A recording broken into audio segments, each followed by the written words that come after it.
Hi, my name's Phil. I like talking about politics, and in this video we've got one of them breaking news thingies that's completely buggered up my entire schedule. The Met Police have suddenly announced that their criminal investigation into the Downing Street parties has concluded.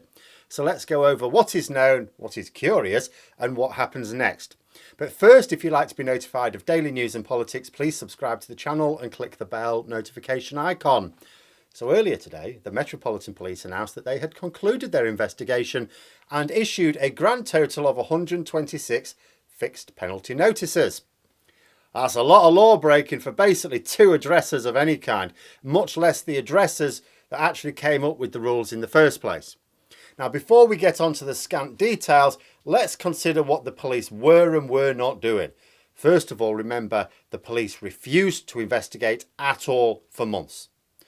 Only when Sue Gray had carried out an internal investigation and was about to publish damaging findings did the police trigger their own investigation using Gray's evidence of their starting point. Let us counterpoint. Someone takes an image of Keir Starmer working whilst eating, instant police investigation. Exonerated, of course. The Daily Mail get a bit of a bee in their bonnet. All of a sudden, 6-week re-investigation into the same thing, which will have the same outcome. Met Police, the papers publish photos, video and other evidence indicating parties, actual parties, not treading into grey areas of the law, actual blatant parties going on down the street. Met Police, no, it happened in the past. We don't investigate crimes that happened in the past. When do you ever investigate crimes that happen in the future? But never mind that. Interesting counterpoint, but eventually they did. When Sue Gray was about to drop a bombshell, they went, oh, maybe we should investigate after all. The police also said they'd only be investigating the most blatant rules-breaking events. So, for example, the garden party, not in their remit. They couldn't be bothered with anything that might have taken effort to investigate. Only the most obvious breaches. And even then, there was still 8 dates, at least. I think it may have been up to full 12 events, because some events happened on the same day. But 8 dates have been identified as requiring fines by the police. That is, they have concluded that no fewer than 8 separate events, and as I say, maybe more, were so grievously against the rules that they could be bothered to issue fines, so that they broke the law. The actual number of law-breaking events, of course, may be way higher. Also note that none of the decisions to issue fines were based on the consumption of food and drink. For the slower member of the audience that try and go, fining Boris for cake, what about Keith and his beer? Nothing to do with food and drink. That's not the issue. We also need to remember why this is so serious. 2 things, actually. First, it was important that people followed the rules. It did reduce the number of deaths. The issue here is not that people are saying, oh, well, we shouldn't have followed the rules. No, people should have followed the rules. Downing Street should have followed them as well. Imagine if someone had leaked these damaging revelations during the lockdowns themselves. Imagine the stories of these parties came out immediately. People would have lost trust in the government much sooner and ignored the rules themselves in greater numbers. By holding these parties, Downing Street politicians and staff were not only showing no regard for their own rules, but they were risking others finding out and undermining the efforts to suppress the spread of the disease. The second issue is that Boris Johnson made clear statements to the House of Commons that these parties did not take place. These parties did not take place. Then when they clearly did, I'm as shocked as anyone that these parties take place. I am furious, in fact. They did take place. He knew they took place. He attended them. He lied to Parliament. That is a resigning matter. If a minister who deliberately lies to the House will not resign, they are expected to be removed. Neither of these things has happened, though there is a mechanism yet whereby it might. In terms of what the Met Police have basically concluded, it is truly bizarre. Although some of the people fined are not going to find out for a couple of days, apparently they did see fit to say that neither Carrie Johnson nor Boris Johnson have received further fines. So they've had the one.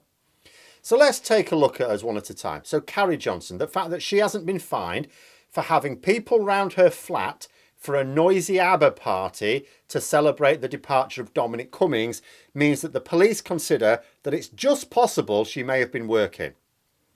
Now, I am actually going to say here, I'm perfectly satisfied that unlike with civil law, where you take a view as to what is the most likely case, with criminal law, you have to have the reasonable doubt test.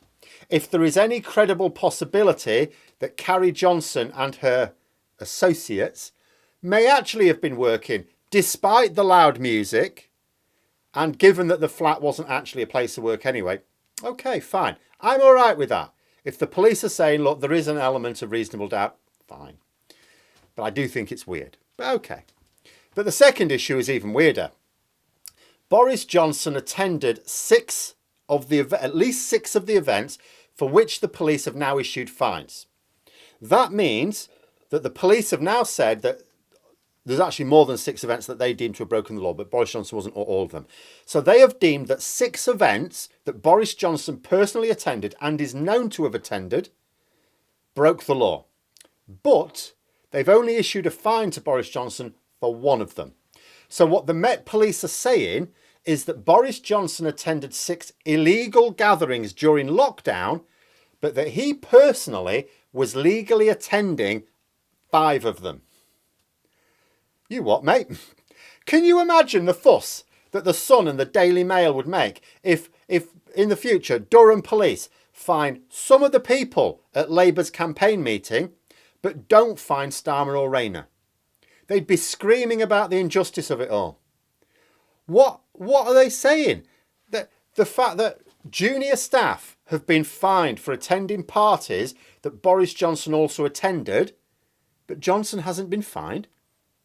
I mean, it's early days I record this video. I do notice that Dan Hodges, who's one of the Daily Mail writers, the political editor there, he is sort of saying this doesn't seem quite right. But I'm going to guess that they're not going to be screaming for Johnson's head over this. Naturally, the Met Police won't have embellished their reputation with this farce, refused to investigate for months, then took months more to carry out the investigation when the evidence had basically all been gathered for them, at a cost to the taxpayer apparently of £460,000. Then they issue fines for multiple events, 6 of which were personally attended by Boris Johnson, but they only fine him for 1 of them. And the one they fined him for was actually the weakest of the lot. He was fined for having a birthday party in the Cabinet Office. Yes, sure, shouldn't have happened, but how is that more serious than the bring your own booze party that Boris Johnson organised, or the ABBA party in his flat? It's almost like the police did Johnson a favour by only fining him for the event that the Tory media would find easiest to downplay. But anyway, now that the investigation has concluded, 2 more events are triggered. The first is that the Priveleges Committee can now begin their investigation into whether Boris Johnson deliberately misled the House. If they conclude that he did, and I'm not suggesting that conclusion will be before summer, then they are likely to recommend a significant suspension. I don't think in the 1,000-year history of our Parliament, or the several hundred years where we've had the concept of a ministerial head of government, has the head of government ever been suspended from Parliament. We once had a king whose head was suspended from his body, but that's about it. That's the closest we've come. The suspension would mean a recall petition, which would absolutely succeed. So then Boris Johnson would no longer be an MP. We'd have an unelected Prime Minister. No way Tory MPs can allow that, so they'd have to act to depose Johnson before it happens. I mean, I see the Priveleges Committee investigation now as a ticking clock on Johnson's time in office. I'm not 100% certain, because it's all been really weird up to now, but the Tories really would be making a titanic mistake to allow that clock to run down. The second event is the publication of the Sue Gray report. Now, you might think the Gray report is actually the more explosive of the 2 events triggered by this. And it might be, has the potential to be, but I suspect not. Publication is due next week. A warning, it could in theory be published on my day away from the computer, so I'll have to see how quickly I can respond. But I get the impression probably more like towards the end of next week. But a spokesperson from Downing Street said that they intended to publish as much of the report as possible. This was in response to a question about whether the photos which were supplied as evidence will be published. Now, I seem to recall months ago now, when Gray released her interim report, that she suggested that she wouldn't be including all the photographic evidence as part of that report. Basically, I'm going to guess that if any photographs are published with the report, they won't be the ones in the most compromising positions for Boris Johnson. I think they'll be filtered out.